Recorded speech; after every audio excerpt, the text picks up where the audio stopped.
is Cassie, number 41, Yang Fushen, in junior class. Cassie Brown, know your worth and then ask for it. No one will ever pay you what you are worth. No one will ever pay you what you are worth. They'll only ever pay you what they think you are worth. And you control their thinking. Not like this, although that would be cool. Laughter. That would be really cool. Instead, like this, clearly define and communicating your value are essential to being paid well for your excellence. Anyone here want to be paid well? Okay, good. Then this talk is for everyone. It's got universal applicability.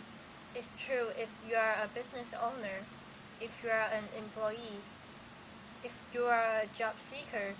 It's true if you are a man or a woman. Now I approach this today through the lens of the woman business owner, because in my work I've observed that women underprice more so than men. The gender wage gap is a well-traveled narrative in this country.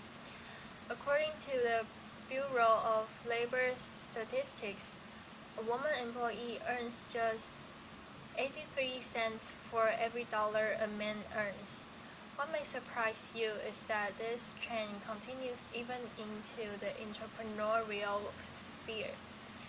A woman business owner earns just 80 cents for every dollar a man earns. In my work, I've overheard women express that they're uncomfortable communicating their value, especially early in business ownership. They say things like, I don't like to toot my own horn. I'd rather that the work speak for itself. I don't like to sing my own phrases. I hear very different narratives in working with male business owners, and I think this difference is costing women 20 cents on the dollar. I'd like to tell you the story of a consulting firm that helps their clients dramatically improve their profitability. That company is my company. After my first years in business, I saw the profit increases that my clients were realizing in working with me. And I realized that I needed to re-evaluate my pricing. I was really underpriced relative to the value I was delivering. It's hard for me to admit to you because I'm a pricing consultant. Laughter. It's what I do. I help companies price for value, but nonetheless, it's what I saw, and so I sat down to evaluate my pricing, evaluate my value, and I did that by asking key value questions. What are my clients' needs and how do I meet them? What is my unique skill set that makes me better qualified to serve my clients? What do I do that no one else does? What problems do I solve for clients? What value do I do?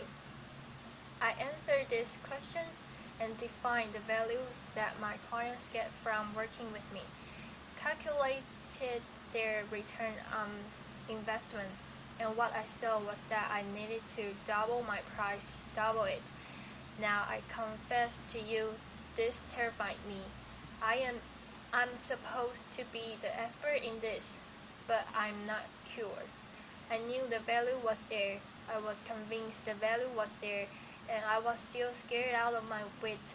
What if nobody would pay me that? What if clients said, that's ridiculous, you are ridiculous? Was I really worth that? Not my work, mind you, but me. Was I worth that? I'm the mother of two beautiful little girls who depend upon me. I'm a single mom. What if my business fails? what if I fail? But I know how to take my own medicine, the medicine that I prescribe to my clients. I had done the homework. I knew the value was there.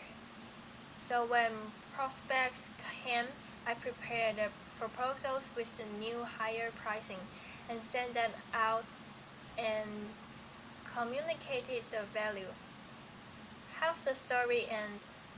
Clients continue to hire me and refer me and recommend me, and I'm still here. And I share this story because doubts and fears are natural and normal, but they don't define our value, and they shouldn't limit our earning potential. I'd like to share another story about a woman who learned to communicate her value and found her own voice. She runs a successful web development company and employs several people. When she first started her firm and for several years thereafter, she would say, I have a little web design company. She'd actually use those words with clients. I have a little web design company.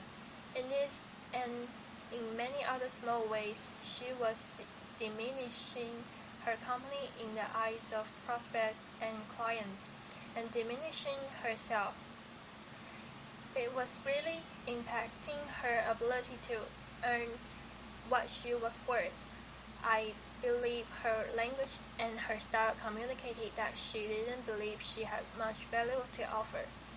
In her own words, she was practically giving her service away. And so she began her journey to take responsibility for communicating value to clients and changing her message. One thing I share with her is that it's so important to find your own voice, a voice that's authentic and true to you. Don't try to channel your sister-in-law just because she's a great salesperson or your neighbor who tells a great joke if that's not who you are. Give out this notion that it's tooting your own horn, making it about the other party. Focus on serving and adding value, and it won't feel like bragging. What do you love about what you do? What excites you about the work that you do? If you connect with that, communicating your value will come naturally. So she embraced her natural style, found her voice, and changed her message. For one thing, she stopped calling herself a little web design company. She really found a lot of strength and power in communicating her message. She's now charging 3 times as much for web design, and her business is growing. She told me about a recent meeting with a rough and sometimes difficult client who had called a meeting questioning progress on search engine optimizi- optimization. She said in the old days that would have been a really in- intimidating meeting for her, but her mindset was different. She said she prepared the information, sat down with the client, said this isn't about me. It it's not personal, it's about the client. She took them through the data, through the numbers, laid out the trends and the progress in her own voice and in her own way, but very directly said, here's what we've done for you. The client sat up and took notice and said, okay, I got it. And she said in describing that meeting, I didn't feel scared or panicking, or small, which is how I used to feel. Instead, I feel like, okay, I got this. I know what I'm doing. I'm confident. Being properly valued is so important. You can hear in this story that the implications range far beyond just finances into the realm of self-respect, and self-confidence. Today I've told two stories, one about defining our value and the other about communicating our value. And these are the two elements to realizing our full earning potential. That's the equation. If if you are sitting in the audience today and you are not being paid what you are worth, I'd like to welcome you into this equation.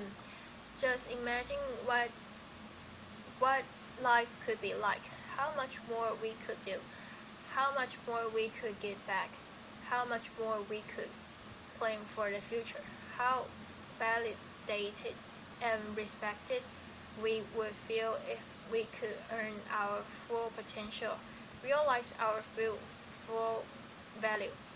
No one will ever pay you what you are worth. They'll only ever pay you that they think you are worth, and you control their thinking. Thank you. Applause.